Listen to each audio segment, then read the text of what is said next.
Want to show your support for your Philly teams? Check out PhillyGoat.com. They have all of your needs covered, whether it's Sixers, Flyers, Eagles, Phillies, Union, Philly boxing, Philly culture, or Philly pride. There's something for you.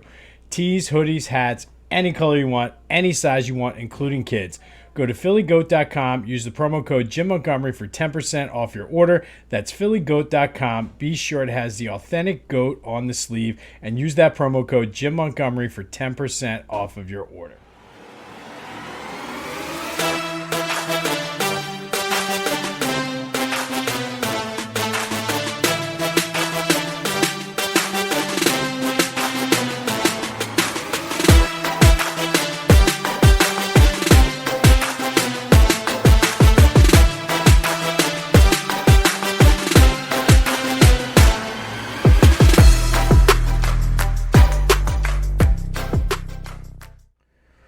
What's up, everyone? Welcome to Back to the Future, the podcast that takes a trip down Philly sports memory lane.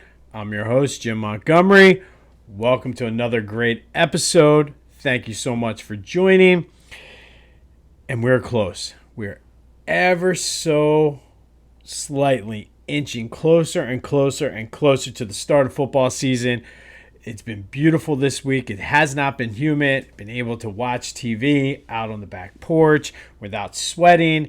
It means one thing. I actually saw a couple trees in my neighborhood that just ever so lightly were starting to change colors. That means fall and football is coming. Nothing against the Phillies. I'm excited for the stretch run for them, the road to the playoffs and everything, but there's just something about football. But speaking of the Phils, have you checked out 2008 Phils yet? They have the biggest Phillies email newsletter in the world. It is a must-read if you're a Phillies fan, especially with the playoff push coming.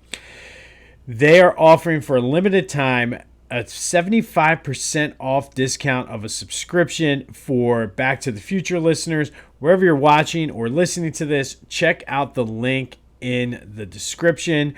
What a subscription gets you is access to everything. Basically, archives, new stuff, anything behind the paywall. There's tons of great discussions and just basically everything you want and need as the Phillies gear up for the playoffs. A subscription also gets you that 2008 World Series banner t-shirt that you may have seen me wear before. 2008 Phils will follow your Twitter account, which if you're trying to grow your brand or just want to increase your social media presence, they have a ton of people on there like-minded, Philly sports fans and Philly sports-based followers. So that's key if that's something you want. Access to a ton of giveaways and autographs, memorabilia, tickets, all kinds of stuff that you don't get unless you subscribe. And it's just $2 a month, $20 for the year. Definitely worth it. Go check them out. Follow the link specifically for Back to the Future listeners that is in the description. You will not be disappointed. All right. As I always like to do, if you're a new listener, welcome. So glad to have you. And be sure to like, subscribe, spread the word. We've done so much in a short amount of time, and it's all because of your support. So we have some good things coming up on the horizon for football season.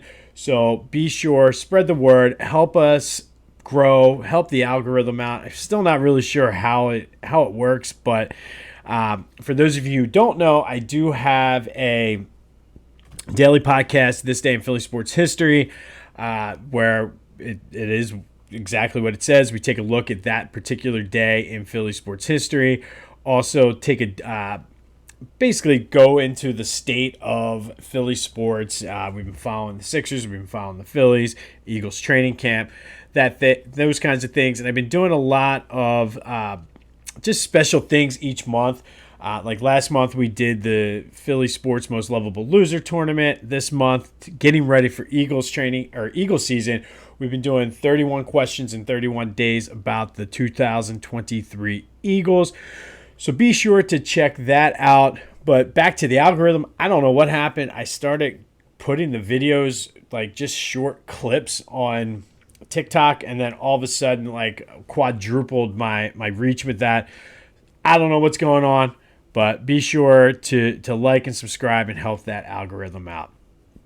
All right, we've been talking a lot so far in the 4 minutes we've been on about Eagles training camp and the Eagles season and NFL coming around the corner, the weather turning cooler.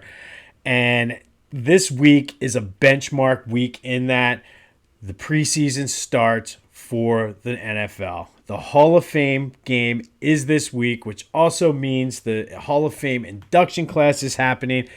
So why not take a look at our Eagles and take a look at their Hall of Fame history, as well as two guys who the people feel strongly on either side about. More on them in a minute. But this year, the 2023 Hall of Fame class includes Darrelle Revis, Rondé Barber, which I don't know if I agree with. There's definitely an Eagles tie there with the whole 2002 NFC Championship game and just kind of just thinking about that play when he intercepted McNabb at the end and ran it back, and just the whole Barber family for that matter. His twin brother Tiki too. I could. Anyway, Joe Thomas, Zach Thomas, and DeMarcus Ware are going in. Don Coryell is going in as a coach/contributor. Chuck Howley, Joe Klecko, and Ken Riley were selected by the senior committee. So it's always a good time to watch that ceremony on the NFL Network. It's fun to hear the speeches. I'll probably DVR it and fast forward through Rondé Barber's because I don't care what he has to say. DeMarcus Ware, the ex-Cowboy, might fast forward through that as well. But he never won anything while he was in Dallas, so that's okay. For those of you keeping score at home, the Eagles do have a pretty solid list of Hall of Famers. Burt Bell, Steve Van Buren, Chuck Bednarik, Pete Pios, Sonny Jurgensen, Tommy McDonald, Bob Brown, Harold Carmichael, Dick Vermeil, Reggie White, and Brian Dawkins are all in the Hall of Fame and primarily known for their time with the Eagles or had some of their best seasons with the Eagles. There's also a lot of great players who played for them over the years. Many of are borderline Hall of Famers. There's a lot of future Hall of Famers out there. And there's a lot of people that played maybe a year or two but are in the Hall of Fame, but maybe not so much for their time with the Eagles. Jason Peters obviously is going to be one of those guys who gets in. Eric Allen should be in. Probably could have included him on this episode, but I wanted to focus specifically on the quarterback position. But Eric Allen, one of my all-time favorites, should be in. T.O., I don't know. He played only here for like a year and a half, but he might be best known for his time with McNabb and probably had some of his best year too. Chris Carter, who played here a couple years, and Buddy Ryan basically saved his life. So you have a lot of rich history with the Eagles. However, other than Sonny Jurgensen and Norm Van Brocklin, who only played for the Eagles for 3 years but won a championship, there's no other quarterbacks in the history of the Eagles that are in the Hall of Fame. Now, you make the decision. I know there's no shortage of like individual quarterback runs, like guys that have had a couple good seasons in a row or great seasons, or been like solid, so to speak. So like Jaworski, for instance, he played, I think, almost 10 years, 77 through like 85, 86, took them to the Super Bowl. So like there's a certain generation of Eagles fans who kind of hold Jaworski in high regard that way. There's also a generation, probably my age and maybe a younger, who know him more from like his ESPN stuff, as well as like owning the Philadelphia Soul. I've played a couple of his golf courses and things like that, but not quite Hall of Fame, but one of the top quarterbacks, I'd say, in Eagles history. You have Tommy Thompson, if you want to go way, way back, who played 45 through 50. Took them to 3 straight championship games, won 2 of them in 48 and 49. But again, not quite that next level, taking that next leap, but he won a championship and took them to championships. You have Jeff Garcia, who had a decent run in 2006 when McNabb got hurt. Michael Vick in 2010, who when Kevin Cobb got knocked out with a concussion, should have probably been the MVP that year, and that was one of those teams. I still don't know how they didn't win that year. Obviously, everyone's favorite, Nick Foles, who the biggest moment in Eagles history he's responsible for, came off the bench and led them to the Super Bowl and almost had the same magic happening the year after. He started off slow, then Wentz came back. Wentz got hurt. He took them. We got lucky with the double doink. But most people seem to always forget that Foles had a first run with the Eagles. And in 2013, he went 27 touchdowns, 2 interceptions through 7 touchdowns in one game, but he couldn't put it together for a whole career. So again, a nice little run at quarterback, responsible for the most magnificent, glorious moment in Eagles history, but not a Hall of Fame quarterback. Obviously, then you got our old pal Carson, who we wouldn't have gotten to the Super Bowl, wouldn't have had Nick Foles in that position until in 2017 without the way Wentz played leading up to that. And then he hurt his knee. And then he didn't play bad in 2019, but then we all know what happened once Jalen Hurts came aboard and he just couldn't handle the heat. And then Hurts, I think Hurts, the jury's still out. Last year was amazing. And I am not taking anything away from him. And if you listen to This Day in Philly Sports History, you know I'm not betting against Jalen Hurts. I also need to see him do it more before I kind of put him on that elite level. However, he did lead them to a Super Bowl, just like Wentz / Nick Foles. So he's close. He's not top of the list yet, but he could be. And I want to see it more consistently. So that leaves 2 glaring names that I did not mention that I left out. Randall Cunningham and Donovan McNabb. And where in the pantheon of Eagles quarterbacks, and then where do they rank in the NFL? And I yes, they are the top 2. I would rank them Donovan, then Randall, and then basically you have the rest. And I think obviously Nick Foles is an interesting case. Some people will put him 1. Some people like to put him 2. I can't do it. Love you, Nick, for everything you did and for bringing that Super Bowl here. But it's hard to quantify. You're always going to have a soft spot in my heart, but I can't quantify you as one of the top 2 based on a small sample size. You had some good seasons, but you weren't consistent. I mean, when you were good, you were great. When you were bad, you were horrible. Trent Dilfer and Brad Johnson won Super Bowls.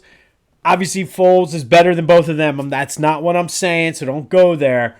I'm just saying, would you rank Brad Johnson and Trent Dilfer as all-time greats?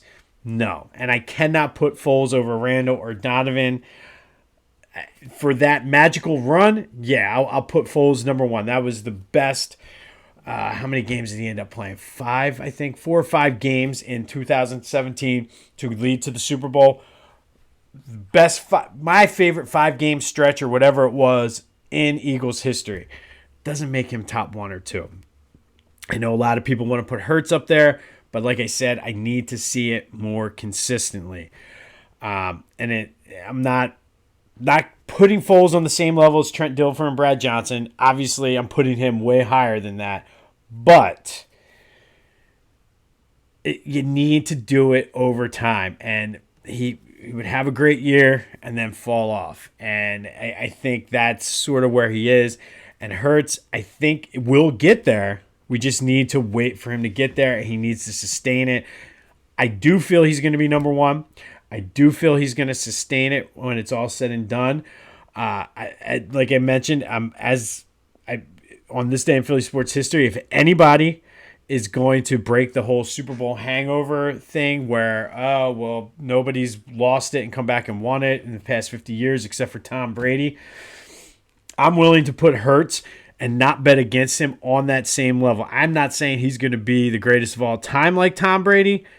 I'm saying he has that same killer mindset. So to be continued, I think the jury's out. So for the sake of this podcast, Donovan's number 1, Randall's number 2. But that's Eagles history. In the pantheon of NFL greats, are they Hall of Fame worthy? And this is where it gets tricky because I think you can make a strong case either way for both. And people have done it and people have argued. The one knock that both of them have is that neither won a Super Bowl. Randall actually never got past the divisional round as an Eagle. Would have gone to the Super Bowl as a Viking if Gary Anderson didn't decide to miss his first kick of the season in the NFC Championship game. So for the sake of this, I don't want to go super in-depth into numbers because, I mean, it's that I've never really wanted this podcast to be about that anyway. To me, I'm just going to look at the eye test. Yes, I'm going to give you some stats, but nothing like where you're. This is not. I'm not an analytical kind of nerd person where I'm going to dive into it. However, let's start with Randall, and he's thrown for almost 30,000 yards, which it's 53rd all time. But he played at a time when the running game was key. Everybody wanted to establish a running game, and the teams that always won the Super Bowl, Washington, the Giants, the 49ers to a certain point. Roger Craig did both. The Raiders. Who else? Even the Cowboys into the early 90s with Emmitt Smith. The running game is what set up the passing game. So he's kind of a victim of his time. The most yards he had in a season was 3,800, and that was 1988. So that would be a very average season today. And it's hard to compare Randall to a lot of the guys today and even 15 years ago because of the makeup of the league. But add in his running stats. Add in the fact that he was one of the all-time best to do it. That's another 5,000 yards for rushing as a quarterback, which is good for 4th all-time.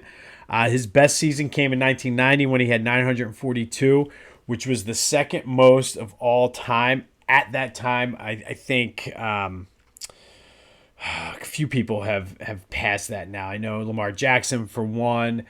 I think Russell Wilson may have.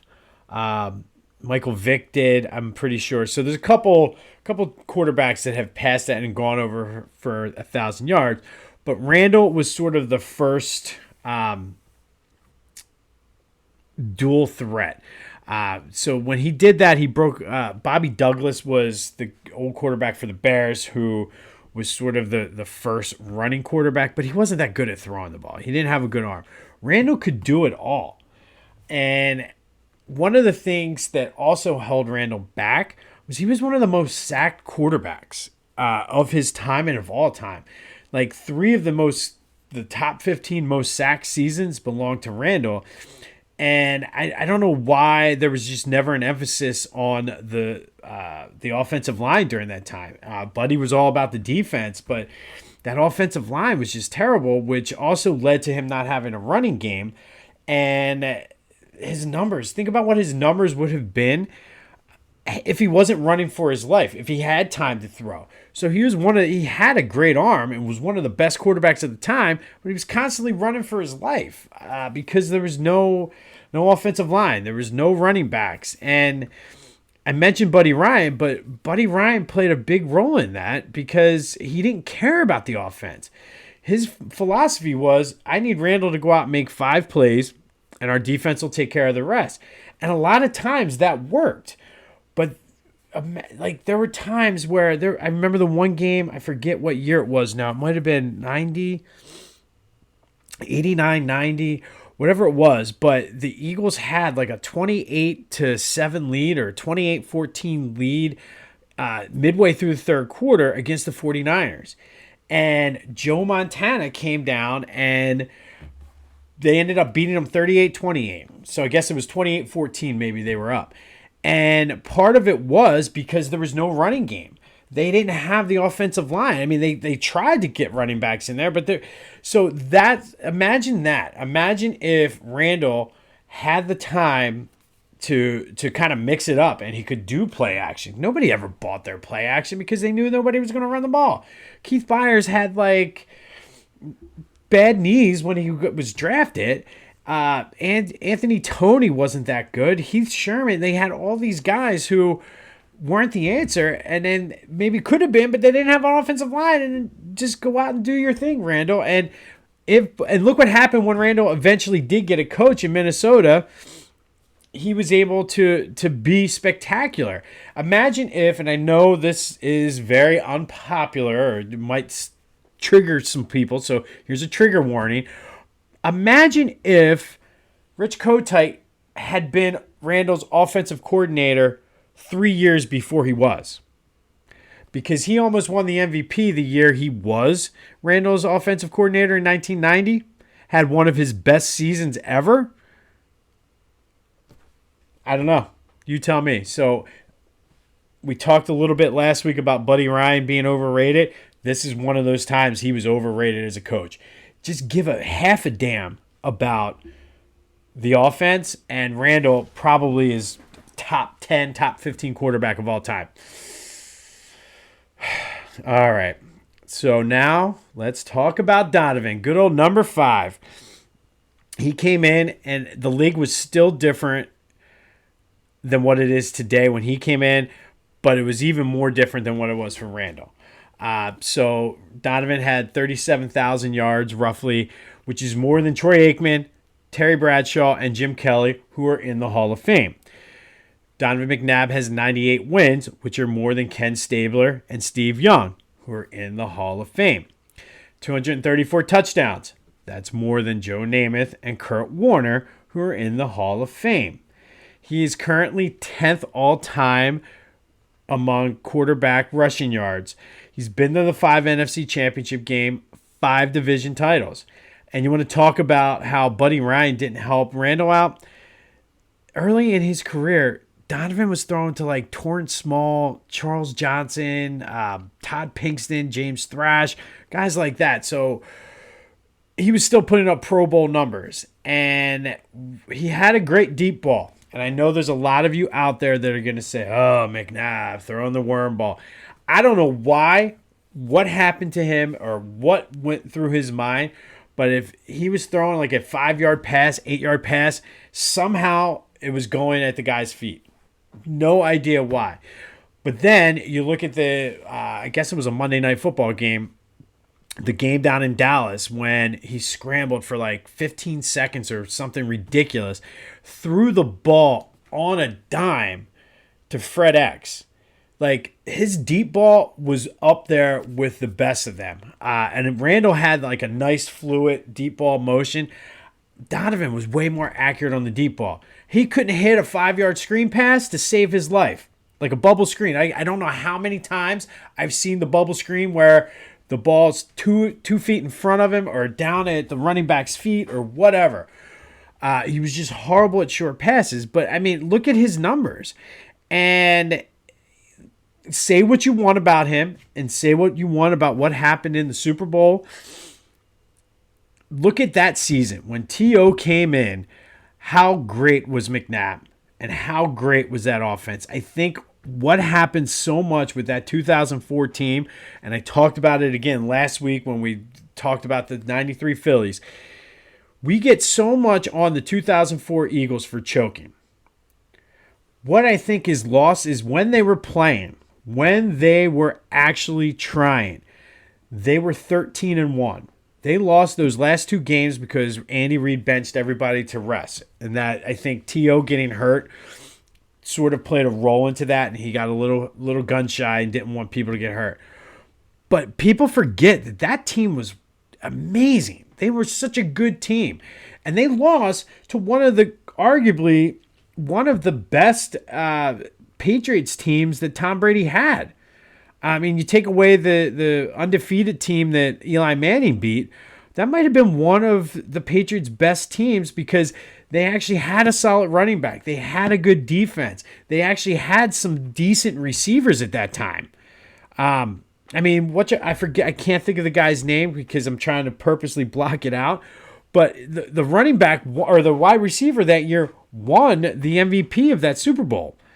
So you could make the argument that was the Patriots' one of, if not the best Super Bowl team they had. So no real shame in losing that game to them. I think what people get on Donovan about is the fact that he looked lost. He got sick in the huddle. Allegedly he was out drinking tonight. Whatever you want to say about him, listen, I don't know what happened. There's speculation, but it doesn't take away the fact that that was one hell of a team.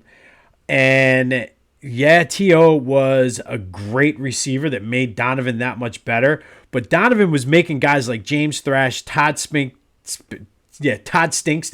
Todd Pinkston, Torrance Small, Charles Johnson. Those guys look good. Okay? So let's remember that. And Donovan himself has said this, and I wish he wouldn't have, but I'm gonna do it for him. Going to 5 NFC Championship games is not easy to do. And we'll just kind of leave it at that. Yes, he was 1 for 4 in those games. One he won. 08 was not his fault because when he left the field, they had the lead. I'll put that one till the day I die, 2008. That was on the defense, and nobody's going to tell me any different. So there's 2. The first one, they were young. There were no way they were beating the Rams that year. And they played them tough until the end. So there's 3. The Tampa Bay game, I can put that one on McNabb. I will gladly put that one on McNabb. The Carolina game, some of those interceptions, if you look back at it, they were tipped. So, yeah, he's responsible, and the quarterback gets the blame for not getting there. I'm not putting all 5 of them or all 4 of those losses on him. Throw out the Rams game because they were young. 08 was not on him. 03, you can go either way with that. 02, 100% McNabb. So there you go. So going back, I feel very strongly about Randall. Randall's my hero growing up. I am a huge McNabb fan. Always drove the bus supporting McNabb. So when I talk about both of them as quarterbacks, get a little heated, a little off topic. So sorry for the rant. But going back to the original thing, the original question, are they Hall of Fame quarterbacks? Let's start with the number 1 quarterback in Eagles history first. McNabb was his own worst enemy. Yeah, he was inconsistent with the short ball. Yeah, he could have done better in the Super Bowl, but his numbers were still pretty good in that Super Bowl. Yeah, maybe he could have won one more of those NFC Championship games, but he's his own worst enemy. And his best season was in 04 when he got T.O. on the team, and then his ego got in the way. That team had so much potential. I mean, it just, if he would have just stuck up for T.O. like T.O. wanted. And then don't forget, there was a point in time where, yes, he was able to scramble and was a good running quarterback, but he had it in his mind, and I hate to even say this because I don't know what it's like to be a black quarterback, but man, like you look at guys like Jalen Hurts and Lamar Jackson who embrace being a running quarterback, embrace and basically have changed the league. You have guys like Marcus Mariota now, Daniel Jones, who are white quarterbacks who are running quarterbacks. They've kind of embraced it and changed the makeup of the league. Donovan could have been that guy, but again, his ego, he was like, I wanted to be a passer, and I don't understand why he couldn't have done both. Like, you could have done both. Where Randall was always running for his life half the time. He had to scramble. Donovan could and chose not to. So between that and the whole T.O. thing, he was his own worst enemy, and his ego is what got in that way. But I will make the argument that he could be top 5 quarterback of his era, which would put him in the discussion of being a Hall of Famer. You have Tom Brady, Peyton Manning, Drew Brees, Roethlisberger, Kurt Warner, and Donovan. You can make the argument that, I mean, other than winning a Super Bowl, Donovan's right up there with those guys. And I think that's the one thing that really takes away from his Hall of Fame candidacy. 5 NFC championship games, like I said, that's impressive, but it could have been more. There's like unfinished business, and if he didn't let his damn ego get in the way with T.O., the sky was the limit. And I think you got guys like Troy Aikman, who had great teams around him and basically was a game manager. I don't think Troy Aikman was that great of a quarterback. He had great players around him and didn't make a lot of mistakes. Like both Randall and Donovan have way better numbers than Troy Aikman. Troy Aikman's probably the worst quarterback in the Hall of Fame. And think about that. It's kind of an oxymoron, but he's the worst quarterback in the Hall of Fame, but he did not make a ton of mistakes. And I think, and he won 3 Super Bowls. So there you go. I think if Donovan would have won one, Donovan wins 1 Super Bowl or even gets to another one, if the defense would have held in 2008 or if they would have went in 2002 and beat Tampa Bay, I think he's in. I think he's so close to borderline, but had he played nice with T.O., he could have probably won more and ultimately been in, and then his numbers would have been good too. He wouldn't have had Kevin Curtis near the end of his career. So, I mean, it's so frustrating thinking back because he's not a Hall of Famer because of him. And that's, I think, what's frustrating because he could have been there. It's like looking at your kids and being like, oh, you could have done it. You just, oh. So that's the final verdict on Donovan. Not Hall of Fame. So close, but so far away. Randall, though, and I know this is going to get crazy. He's not the best quarterback in Eagles history, but arguably he's top 10 in his era. And I'm not going to go through all the lists, but you know some of the greats that played in his era that are in the Hall of Fame. Buddy Ryan cost him. No running back, no offensive line, and really, not really a wide receiver. I mean, it wasn't until Fred Barnett and Calvin Williams, but I mean, Fred Barnett and Calvin Williams aren't going to Canton. They were solid. They were better than Thrash and Pinkston, but I mean, he didn't. Look what happened once he had them, though. I mean, all of a sudden, and then you throw in an offensive coordinator that knows what he's doing. Then you go to Minnesota and look what he did when he had Chris Carter and Randy Moss and actually had a coach that had a running game. Robert Smith is a great running back. And you had a guy that could call plays and took care of him. And they had an offensive line. It's not like, and Randall was older then. So imagine putting younger Randall on a team like that had an offensive line. Is that Randall's fault? No. Like, why should he be punished for that? Numbers, I mean, based on the quarterbacks of his era and the guys that are in, he's close to being a Hall of Famer. But here's the key with Randall. He revolutionized the game. When Randall came into the league, he was the ultimate weapon because nobody had seen anything like that. Quarterbacks were supposed to stand in the pocket like a statue and not really scramble around. They were supposed to throw the ball first. Without Randall Cunningham, there's no McNabb. Without Randall Cunningham, there's no Mike Vick. Without Randall Cunningham, Jalen Hurts, Russell Wilson, Lamar Jackson, Daniel freaking Jones. Those guys don't exist. Those guys don't go from college to the pros without a guy like Randall Cunningham. He made it cool to basically be able to do whatever you had to do. He was the ultimate weapon. That's what Sports Illustrated said. So I think if you're going to put in like Don Coryell as a contributor, why can't you put in Randall Cunningham as a player and a contributor? Because he contributed it to what today's NFL is. There is none of the running quarterback. There is no RPO without Randall Cunningham. Without Randall Cunningham showing that a quarterback can do this, you don't have guys like Mike Vick and Donovan McNabb come in. And without Mike Vick and Donovan McNabb, you don't have guys like Jalen Hurts, Lamar Jackson, Russell Wilson. You don't have those guys. So I think based on that, he's got to be in the Hall of Fame. And I think eventually he gets in at some point, like on a veterans committee, because of his impact on the game. Donovan didn't have that impact. Donovan could have been. Donovan could have been the grandfather to guys like Hurts, Russell, Jackson. He could have been the grandfather. But instead, you have he didn't want to do it. So Randall, because of the way he revolutionized the game. Sure, Donovan McNabb is the best quarterback in Eagles history. Randall Cunningham is the Hall of Famer.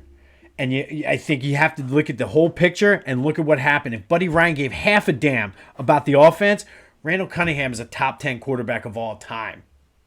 Yeah, I said it. Do you agree? Disagree? Let me know. Comment. Shoot me a message. Let me know how crazy I am. You guys did a great job last week with telling me how far off base I was with the Kelly Green, which ironically enough, I did not know they were going to drop those Kelly Greens right after I dropped the podcast. But I stand by the fact that the era was overrated. But god damn, those Kelly Green jerseys looked amazing. Like, oh. Anyway, back to Randall and Donovan. Let me know what you think. I think you can argue both in the Hall of Fame either way. Both 100% are in the Hall of Very Good. Unfortunately, to be up there and have your bust in Canton, you have to be the Hall of Very Great or Hall of Excellent. McNabb is not quite there. Randall, I think because you took it the whole picture and the contributions he's made and the impact he has, I think you got to put him in. Both of them are victims of their age too. I feel like if you put Donovan or Randall in today's NFL, they would be elite. I feel they were ahead of their time. And I said, there is no Donovan, there is no Mike Vick, there is no Jalen Hurts if Randall Cunningham didn't pave the way. And I think that is lost in the whole thing because you had you can't take Randall out of there. And it's just you did the thing last year with Jalen Hurts, with Mike Vick and Donovan. Randall wasn't involved in that. And I think you can't do that. You need to have Randall in there and in the conversation because without him, the NFL today looks completely different. So again, tell me what you think. Am I romanticizing as much as I thought that whole era of the Kelly Green jerseys is overrated? Am I overrating Randall Cunningham? Let me know. Be sure to like and subscribe. Tell people about the podcast. Be sure to listen to This Day in Philly Sports History every day. Like I mentioned, in August, we are doing 31 questions in 31 days about the 2023 Eagles. Be sure to check out the archives here in Back to the Future. When I have some fun with the over and underrated in Philly sports, check out last week's episode. The firestorm I got about those Kelly Green jerseys, the timing could not have been worse for me because not only did they come out, they looked amazing. Oh my God, they looked amazing. But follow me on social media, YouTube, Twitter, TikTok, Jimbo_Mont, Instagram, Philly Jimbo. Oh, let me know what you think. I mean, I'm all fired up now. At least there's football on this week. Tonight, actually, as I'm recording this. So depending on when you're listening, there is football on. The weather's getting cooler. We're so close. But again, tell me what you think about Donovan and Randall when it comes to the Hall of Fame. Have yourselves a week. I'm Jim Montgomery. This is Back to the Future. Until next time, I will see you when I see you.